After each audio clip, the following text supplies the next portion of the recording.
ঢাকা রাজধানী শহর সারা বাংলাদেশে স্বতঃস্ফূর্ত হরতাল পালিত হচ্ছে, কিন্তু বিএনপি অফিসকে পুলিশ র্যাব দিয়ে অবরুদ্ধ করে রাখা হয়েছে। এখানে বিএনপির নেতাকর্মীরা আসতে বাধা দিচ্ছে এবং তাদেরকে জোর করে প্রিজন ভ্যানে উঠে নিয়ে যাচ্ছে।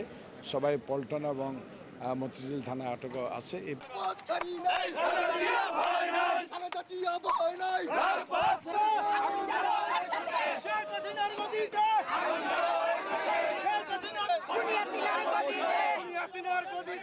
আগুন